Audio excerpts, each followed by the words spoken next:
हिमाचल प्रदेश के पालमपुर में हाल ही में एक पत्रकार के खिलाफ दर्ज एक मामले ने न केवल स्थानीय स्तर पर बल्कि पूरे राज्य में हलचल मचा दी है। इस मामले में हिमाचल प्रदेश हाईकोर्ट के वरिष्ठ अधिवक्ता विनय शर्मा ने अपनी प्रतिक्रिया देते हुए इसे पूरी तरह से आधारहीन करार दिया है। उन्होंने स्पष्ट किया कि यह मामला कोर्ट में ज्यादा समय तक टिकने वाला नहीं है, क्योंकि यह विजिलेंस के अधिकार क्षेत्र से बाहर है। शर्मा ने कहा कि विजिलेंस का काम केवल सरकारी कर्मचारियों या अधिकारियों द्वारा रिश्वत मांगने के मामलों में हस्तक्षेप करना है, न कि किसी पत्रकार पर रिश्वत का केस दर्ज करना।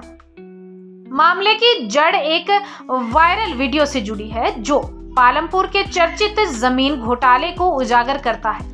इस घोटाले में 20 से अधिक परिवारों की 52 कनाल प्राइम जमीन को जाली दस्तावेजों के जरिए गैर कानूनी रूप से हस्तांतरित करने का आरोप है।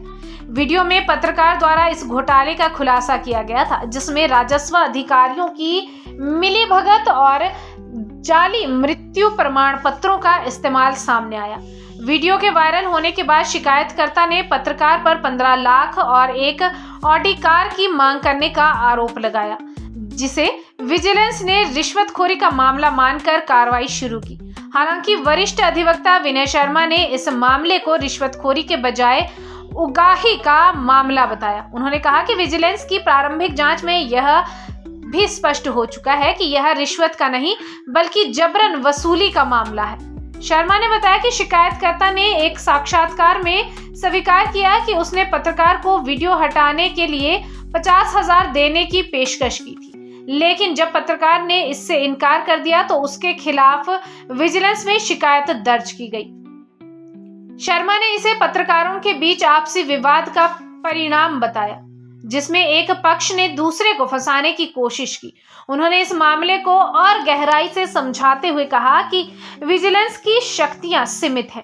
विजिलेंस का काम भ्रष्टाचार के मामलों में हस्तक्षेप करना है जो सरकारी अधिकारियों या कर्मचारियों से जुड़े हों, लेकिन यहाँ एक पत्रकार पर रिश्वत का आरोप लगाना पूरी तरह गलत है। अगर कोई व्यक्ति 15 लाख या ऑडी कार मांग रहा है तो यह उगाही का मामला हो सकता है, जिसकी जांच पुलिस को करनी चाहिए, ना कि विजिलेंस को, शर्मा ने जोर देकर कहा। इसके साथ ही शर्मा ने पत्रकारिता के क्षेत्र में पारदर्शिता की कमी पर भी सवाल उठाए। उन्होंने बताया कि अक्सर एक पत्रकार 5 कॉलम की खबर डेस्क पर भेजता है, लेकिन सुबह अखबार में 1 कॉलम की ही खबर छपती है। बाकी 4 कॉलम कहां चले जाते हैं, यह सवाल पत्रकारिता की विश्वसनीयता पर भी उठता है। उन्होंने टिप्पणी की, पालमपुर के इस जमीनी घोटाले ने न केवल स्थानीय लोगों को प्रभावित किया है, बल्कि इसने प्रशासनिक व्यवस्था और पत्रकारिता की कार्यप्रणाली पर भी सवाल खड़े किए हैं। घोटाले में शामिल परिवारों का दावा है कि उनकी जमीन जो पीढ़ियों से उनके पास थी, अचानक किसी और के नाम पर दर्ज हो गई।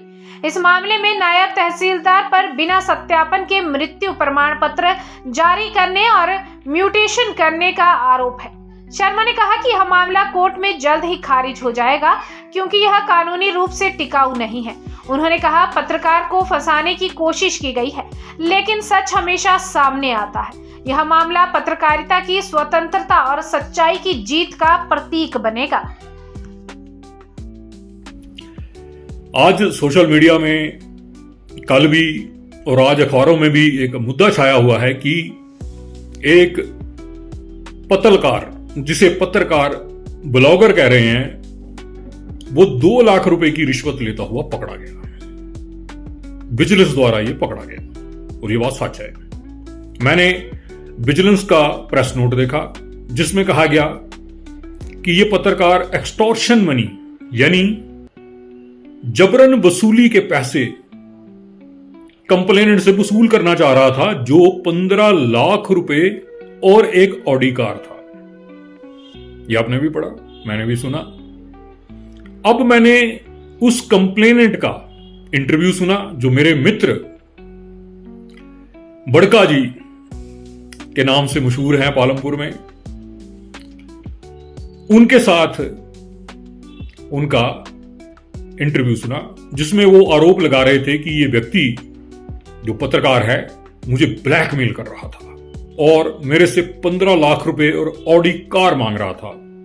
मैंने अपने दोस्त से बात की, दोस्त ने उस पत्रकार से बात की, तो पत्रकार जो है वो 15 लाख और ऑडी कार मांग रहा था। फिर कंप्लेनेंट ने कहा कि मैं 50,000 देने को तैयार था, लेकिन जब ये कम पैसे नहीं मांग रहा था तो मैंने इसकी कंप्लेंट पहले एसडीएम से की और उसके बाद विजिलेंस को की। यही आपने सुना। उसने कहा कि एक वीडियो वायरल हो रहा था, उस वीडियो में यह पत्रकार पालमपुर जमीन घोटाले से जुड़े हुए मामले को उजागर कर रहा था। यानी जो उस पत्रकार ने वीडियो डालना था वो उसने डाल दिया था। उसमें वो महिलाओं से बात कर रहा है, मैंने खुद सुना। महिलाएं बता रही हैं कि वो इस जमीन पर सदियों से काबिज हैं, बाप दादाओं के टाइम से, और अब उन्हें अचानक पता लगा कि उनकी जमीन किसी और के नाम पे हो गई है। यह वीडियो वायरल हुआ तो जो कंप्लेनेंट था, जिसने कंप्लेंट की कि मेरे से पैसे मांगे जा रहे हैं, उसका नाम भी आया, उसके बेटे का नाम भी आया कि इन लोगों ने वो जमीन खरीदी है।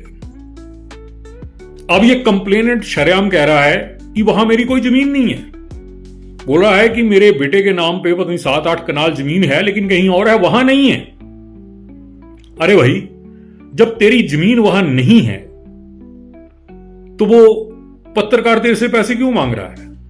तू सीधा पुलिस स्टेशन जाता, एक वहां पे जाके कंप्लेंट करता, दूसरी तरफ किसी वकील के पास जाता, मानहानि का केस ठोकता।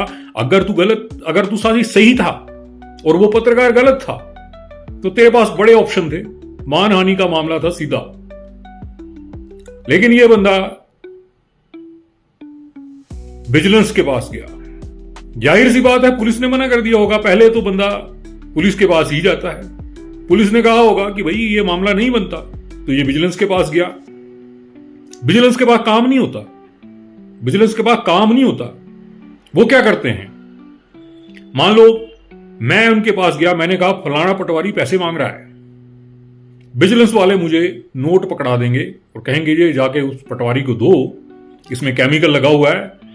पटवारी ले ना ले, उसकी जेब में डाल दो या उसके टेबल पर रख दो, वो हाथ से उठा के पीछे करेगा तो वो केमिकल उसके हाथ में लग जाएगा और हम रंगे हाथ पकड़ लेंगे।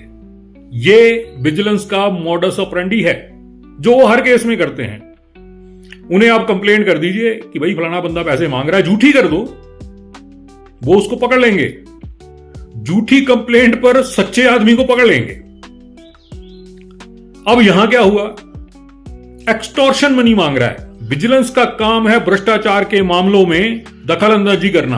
भ्रष्टाचार तब होता है जब कोई गवर्नमेंट ऑफिशियल या गवर्नमेंट ऑफिसर या गवर्नमेंट से जुड़ी हुई कोई मामले में रिश्वत मांग रहा है। यहां मामला एक्सटॉर्शन का है, रिश्वत का नहीं है। विजिलेंस के पास रिश्वत के मामलों की इंक्वायरी करने की पावर है, बाकी सारे मामलों की इंक्वायरी करने की पावर जो है पुलिस के पास है। मैं ये नहीं कह रहा कि वो गलत है या वो ठीक है, मैं ये कह रहा हूं कि जो कानून कहता है उसके हिसाब से पुलिस के पास मामला जाना चाहिए था। पुलिस ने इस मामले में मना कर दिया होगा उस पत्रकार के खिलाफ कार्रवाई करने के लिए। अब बात आती है, विजिलेंस के पास गया। विजिलेंस को उसने कहा कि ये आदमी मेरे से 15 लाख रुपए और ऑडी कार मांग रहा है। विजिलेंस ने कहा आप 2 लाख रुपए ले जाओ, उसको पकड़ाओ और हम उसे अंदर करते हैं। अब उसके बाद क्या हुआ ये विजिलेंस जानती है और वो बंदा जानता है और पत्रकार जानता है, और आप सारे यही जानते हैं कि उसने रिश्वत ली। भाई रिश्वत कहां से ली उसने? रिश्वत जो होती है वो भ्रष्टाचार होती है। वो कोई सरकारी कर्मचारी किसी से पैसे ले रहा है उसको रिश्वत कहते हैं। कोई गुंडा, कोई बदमाश आपकी कनपटी पर बंदूक रख के आपसे पैसे छीनता है या आपके किसी परिजन को अगवा करके पैसे छीनता है, वो किडनैपिंग में आता है। लेकिन जो पैसा वसूला जा रहा है वो जबरन वसूली, उसको एक्सटॉर्शन कहते हैं। और विजिलेंस की जो रिपोर्ट आई है उसमें एक्सटॉर्शन मनी है, भ्रष्टाचार की मनी नहीं है। रिश्वत नहीं मांगी जा रही थी उस पत्रकार द्वारा। काय की मांगी कि वो जो वीडियो है मैं वायरल नहीं करूंगा। वो तो ऑलरेडी वायरल है। जो चीज ऑलरेडी वायरल है उसको रुकवाने के लिए ये पैसे दिए गए क्या? जो चीज ऑलरेडी मार्केट में है, जो ऑलरेडी सोशल मीडिया पर वायरल है, उसके लिए कोई पैसे क्यों देगा? क्योंकि वो तो सबने सुन ली है। जितनी मानहानि होनी हो गई है, चाहे वो सच्ची है चाहे वो झूठी है। अगर पत्रकार झूठा है तो आप उसके ऊपर मानहानि का मुकदमा करिए, आपको किसने रोका है? आप करोड़पति हैं, आप ऑडी कार दे सकते हैं, आप 15 लाख दे सकते हैं, तो आप एक वकील को हायर करके 1 लाख रुपए में मानहानि का मुकदमा कोर्ट में दायर कर सकते हैं। आपने क्यों नहीं किया? पुलिस ने आपकी कंप्लेंट क्यों नहीं सुनी? विजिलेंस के पास आप क्यों गए? मामला विजिलेंस का बनता ही नहीं भाई। मैं स्ट्रेट अवे कह रहा हूं, यह कोर्ट में मामला नहीं टिकेगा। इससे पहले भी एक पत्रकार जो है, मेरे दोस्त हैं, उसको भी पकड़ा गया था 50-50 हजार रुपए की रिश्वत लेते हुए। ऐसा मामला बनाया था। आज वो मामला कहां है? कहां है वो मामला, बताइए। होता यूं है कि कुछ पत्रकार जो हैं दूसरे पत्रकारों से जलते हैं। कोई आगे बढ़ रहा है, उन्हें चिढ़ होती है। सोशल मीडिया के जो ब्लॉगर हैं या पत्रकार हैं, उनसे इसलिए चिढ़ा जाता है क्योंकि स्ट्रेट अवे बात को ओपनली रख देते हैं। लेकिन जो पत्रकार हैं, रियल में पत्रकार हैं, अखबारों के लिए लिखते हैं, ये जब 5 कॉलम की खबर जो है वो अपने डेस्क को भेजते हैं तो डेस्क में कई बार ये 1 कॉलम की बच जाती है। वो 4 कॉलम कहां चले जाते हैं ये पत्रकार बताएं। वो 4 कॉलम की खबर जो कट गई वो क्यों कटी, ये इसकी बात की क्या गारंटी है कि जो असली चीजें हैं वो खा ली गई और बेकार चीजें उसमें रख दी गई। पत्रकार ने 5 कॉलम की खबर भेजी, 1 कॉलम की छपी, 4 कॉलम क्यों कटे? जब यही बात सोशल मीडिया के इन्फ्लुएंसर या जो पत्रकार हैं इन पर आती है तो वो तो वीडियो पे दिखाते हैं भाई। वीडियो पे साफ साफ बताते हैं ये हुआ ये हुआ।